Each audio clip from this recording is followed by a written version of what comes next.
Hey there, welcome to the Colonial Michilimackinac blacksmith shop. I'm Justin, I'm the blacksmith here. This shop historically was here to repair primarily firearms for the soldiers and for the natives. And today we've got another gun that needs to be repaired. So we're going to be fixing the hammer on one of our gun locks. And that's the part here that lives its life getting struck with a flint to make a spark. And this one is quite worn down, so we're going to be attaching a new face of steel onto this. So this is the gun hammer here. This is the part that we're going to be repairing today. And it's become quite worn down. It's thin and misshapen on the face. So we're going to add some material to the face of this piece by taking an old dull file and hammering it thinner and then attaching it to the face of that old hammer. So the file is in the fire and we are heating it up so we can start to hammer it flat for the first step of the operation. So we've started the process here of flattening it out. We're going to make it a little bit thinner and a bit wider, and then we'll chisel cut it to shape. That should be good. We've got enough material there. Maybe a little bit thinner back there. So the piece is up to temperature now. It's hot enough to cut. We're cutting through it with a chisel. And while it's cold, it's going to cool down very quickly because it's thin. And when it's cold, we'll have to stop. Right now, we're removing the section that is going to be on the face of the new hammer. So now that we've cut partway through it, we'll break it off the rest of the way with the vise. This saves our chisel and the anvil face. So after hammering, we cut the shape out. And then we allow it to cool slowly in a bucket of ashes that softens the metal, and so it's easier for the files to cut into the metal surface. So we've annealed it, basically. We're going to keep cleaning up the outside here with the file. So here we've got it. It's all filed to shape. It's curved to match the face of the original hammer. It's ready to be brazed together. So we've applied a small amount of borax, in the 18th century being used as a flux for forge welding, for brazing. That's going to help keep these pieces clean and free from oxidation while they're in the fire. So now we're going to apply the bits of brass that are going to act as our braze to connect the pieces together. This is just cut apart bits of tea kettle, bits of bucket.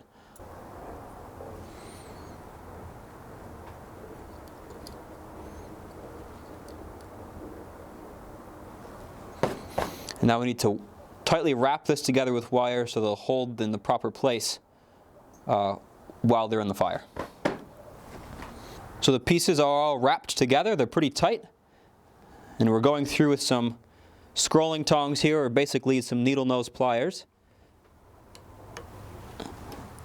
And putting a little kink in the wire to tighten them up so that they'll hold in the fire. And that looks pretty good.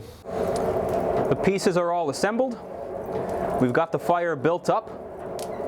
Right now the hammer is sitting on top of the charcoal, heating up slowly, kind of preheating. And down inside the fire, the air from the bellows is making the charcoal burn much, much hotter.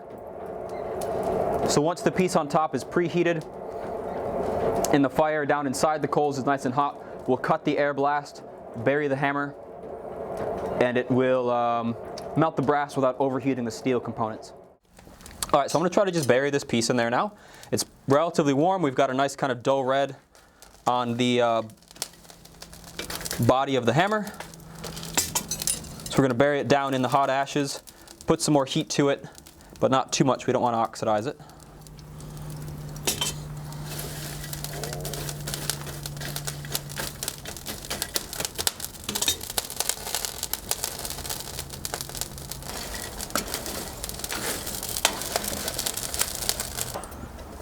There we go.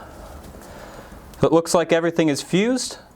We're going to let it cool down slowly and finish the filing and then harden it. So the newly brazed hammer has been cooling slowly in these hot ashes. This annealing process relieves the metal of stresses and leaves it softer. It's easier to file now, and it will be less likely to warp or crack during the hardening operation.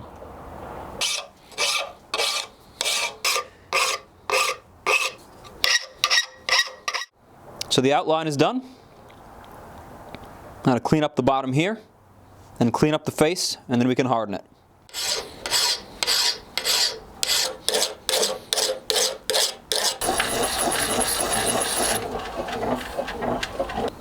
It's all filed to shape here, and it's ready to be hardened. Now it's on to the hardening operation. The hammer is in the fire, and it's heating up slowly to about 1500 degrees. It's a nice bright red, dull orange color. And by rapidly cooling it, for this tool in a bucket of water, we'll leave the piece very hard so that when it is struck with a flint, it makes a big shower of sparks. So the hammer has all been hardened up, cleaned it up a little bit. We put it in the gun, and it's time to test to see whether or not it works. It works very well. So we do this type of work every day here at Colonial Michilimackinac, fixing guns for our soldiers. Come down and visit us and ask questions, and visit MackinacParks.com for tickets and more information.